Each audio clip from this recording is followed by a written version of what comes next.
Hello my friends. This video is going to be my review and thoughts on the Photon V2 Plus series by Reefbreeders.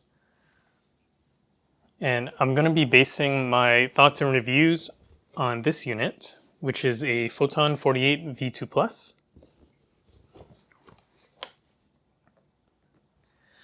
I've got a few things to mention real quickly before we get started. The first, and probably the most important, is that nobody is paying me for this review. I've purchased this unit with my own money. I've actually got it secondhand. Although this is a secondhand unit, I don't believe that the secondhand nature of this unit is going to impact my thoughts and feelings on this light. And the third thing is, if you're new to this channel, welcome. This is a channel all about reefing, and it's predominantly about my 140-gallon Acropora dominant display tank, as well as the tank behind me, which is an LPS zoa / frag tank. So if you're a fellow reefer or you enjoy aquariums, please do me a solid, hit that subscribe button. It really helps me out. It doesn't cost you a thing. And hit that thumbs up button for the YouTube algorithm. This is not a technical review. If you are looking for par levels or how high you should mount the light, what I recommend is you really need to check out the BRS video on that, because in their video review of the Photon V2 Plus lights, they've already figured out the optimal mounting heights to achieve the best spread and adequate par levels in a bunch of different points in your tank. This is not a video about that. In fact, I don't even have a par meter. What I'm aiming to do with this video is to share with you guys actual experience as a fellow reefer with this light. So I'll show you guys the coral, how the coral look, and how they have responded to this light. And I'll also give you my feedback from using it. So that's where the two reviews differ. The BRS video is very technical, and it just looks at wavelengths. Does it have the correct wavelengths, and can it achieve sufficient par? And yes, you can base a review based on those two factors. Those are actually great factors for light. But it's also really nice to be able to see firsthand experience. Well, what does this light really do? Can it really help me achieve success in this hobby? So that's what I'm aiming to do with this video. Now onto the video. I'm just going to let you guys know real quickly what I'm going to talk about. So the first thing is, does the light work? Will it grow your coral? Will it keep your coral alive? Will you achieve reefing success with this light?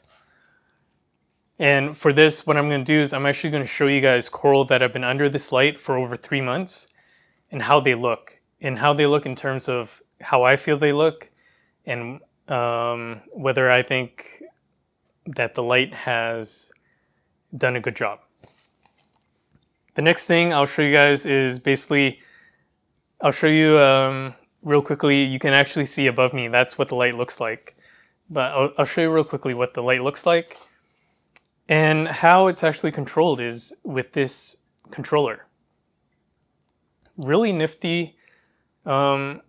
I think this sets it apart from all those black boxes right there. And it's got a built-in battery. You do all your controlling from this, and it actually allows you to control all 6 channels of light, which is a pro and a con because there's a lot of programming, but we'll get to that. And then the last thing, I'll just talk about some pros and cons that I feel about this light, and then we'll conclude. So would I buy this light again? Would I recommend this light? Well, stay tuned to the end to find out, or you can just fast forward since we're on YouTube and get to the conclusion. Here's the tank that is being lit with the Photon 48 V2 Plus. Before I forget, the light is mounted 19 inches off the surface of the water. I mounted it so at this height for a couple reasons. The first one being, this is a 42-inch fixture, or 43 inches. But my tank is 66 inches wide. So I had to mount it higher so that I could hopefully get a bit more light into the ends of the tank. And the second reason for mounting it so high is just it creates better spread, a more even par across the entire spread of the light. So you can see here in the corner it's darker, the other corner as well, which is fine. If you have LPS, it's totally good. If I had SPS, what I would do is actually have a much higher frag rack. And that way, I'd probably put lower light SPS there as well. So the birdsnest and the Montipora will do fine. And then with the acros, I would place them the way I have them placed here. So I played around with a bunch of different heights because it really depends on the type of coral you have. However, I think this is actually the perfect tank for this review because it has every type of coral in it, except for softies. The only softies I have are this Tyree Totsu, which I'll show you right now, this guy. So I have had a few frags in here, and they've done totally fine. Okay, but most of these guys have been under this light for over 3 months. And they have grown, like there is growth going on here. So here's a lot of LPS, the euphyllia, they look great. There are other factors besides lighting to coral health. But as you can see here, like, look at everything. On the top shelf, there's a lot of Acropora. A lot of these guys have been in here for over a month. Some are approaching 2 months or more. And this starburst Monty, so this plating guy, it's not doing well, but it's probably due to fluconazole, which I dosed about a month ago, rather than the lighting. What I'm trying to show you guys is, as far as I'm concerned, and look at this Berserkocephastria. As far as I'm concerned, this light for coral, it's totally fine. It meets the wavelengths that you need. It's providing sufficient intensity, at least from what I've seen. And the Acropora are not just in this tank and not growing or anything. They are encrusting out. On some of them, I've seen the tips are growing. So yeah, I'm starting to get some of these frags are actually starting to get really long or really tall. So there you have it, my friends. I'm not going to show you too much of this footage because I have a lot of other videos that have footage of this tank in particular. And if you enjoy looking at footage of coral, whether it's Acropora or LPS, check out my other videos because I've got plenty of videos there and I'm always trying to work more on improving my video taking skills. So as you can see here, no problem in terms of coral health, coral color. In fact, I've seen better coloration on certain pieces. This light has managed to color them back up from either being in bad spots in my other tank because it was just so full of coral. Coming over here, I've seen a lot of pieces color back up, and that's another indication to me that, yeah, this light works.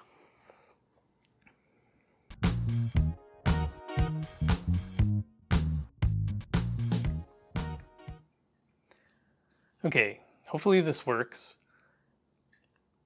I've currently have the white balance set at 2500K. So as you can see, everything looks blue because right now that's what I have it set at. And I'm just going to show you guys here. So this is the controller. And it's pretty nifty. So I'm going to hit menu. Wait, yep. So there are a few presets. So this first one is like sunny. And you can tell it's all the lights are on. And typically you really don't want to have your reds and greens too high. It's my understanding. But I can change it. I can choose cloudy. And now it's much dimmer. Again, all the lights are on, so it's more like full spectrum. And then this is the night mode, so it's like more blue and UV and violet, I believe. So the last one is custom. And for most of you, that's probably what you're going to use. It's custom. And as you can see here, there are 6 channels. So you got your red, your green, your white, and there's blue, royal blue, and violet. And the only thing that makes this a bit annoying is that you can only adjust per hour, which is not that bad, except when you're first setting this up, you have to adjust every hour. So you have to, like on channel 4, I gotta tell it every hour, this is what, at 2 o'clock, you have to be at 8%. At 1 o'clock, you have to be at 8%. At 12 o'clock, you have to be at 10%. And that's the only thing. It's not a terrible thing. It takes a bit of time. But that is one of my only gripes with the system. However, once you have it set up, it's been running just fine for me. I don't have any issues with it. And for those of you that are really techie, they have released some type of module where instead of using this remote control, you can you install the Apex module, and then from your Apex you can program the light. And my understanding is that is a much easier way to program it. However, yeah, this is all I know. I'm not really techie. I'm not comfortable unscrewing things and changing things out. And that's it. So that's the controller. As you can see, that's what the light looks like from the bottom. And I'll just show you guys what the light looks like from the top. So it is a very sleek looking light, in my opinion. I've already been asked a few times, like, what light is this?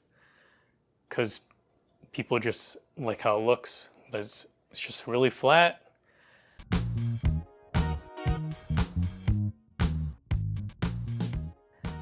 Now I'm going to go over some of the pros and cons with this light.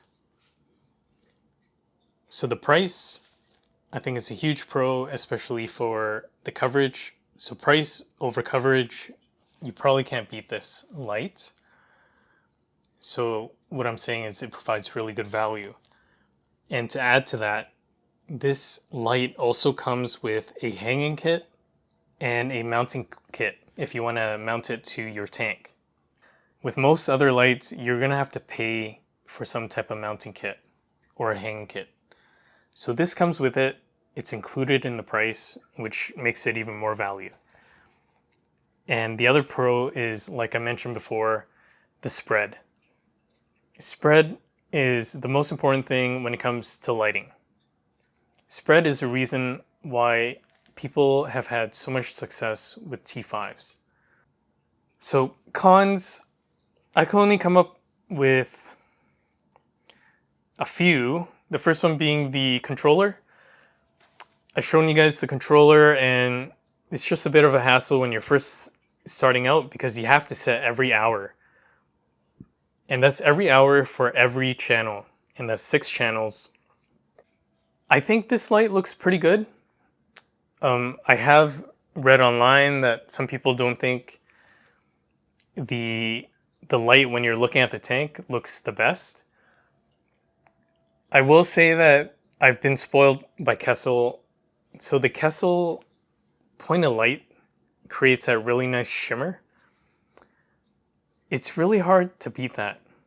However, if you're thinking about coral health and coral growth, spread will beat out any type of point of source of light any day, in my opinion. And I did notice a few times the disco ball effect. Now I have it mounted at 19 inches. I don't really see that because the light has enough time. There's enough distance there for it to blend. Okay, but if you have it mounted lower, you may see some disco ball effect, or even on video, you may see it. Although I don't really see it right now. And that's it for pros and cons. Everything has cons. You're not going to find anything perfect, but I think this is a pretty good light.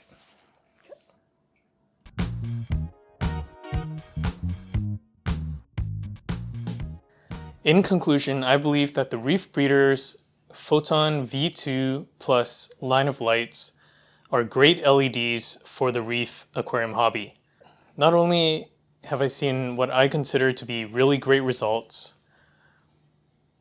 in terms of value, I don't think this can be beat unless you're going black boxes. Now, I do understand, I've been told there are some other cheaper LED alternatives out there. The name Aquanite comes to mind, although I don't have any experience with them. So I will say this, I paid 700 Canadian for my Photon 48 V2 Plus, and this thing is lighting up 24 deep, 66 inch wide. That's phenomenal value. If I had to go with an alternative, one of the more mainstream LED brands, maybe Ecotech or Kessel, I think I would need a lot more pucks to have the coverage. And that's it, my friends. So do me a favor, let me know in the comments, did you find this review useful? I know it's very different than what you'll normally see out there. And I did try to do what everyone else does. And every time I did that, I would spend a lot of time, record it, and when I went to edit it, I decided that this is garbage. Like I don't want to post this. I don't want to share this. So this is a first review where I've really thought about it and decided this is the direction I want to take it in.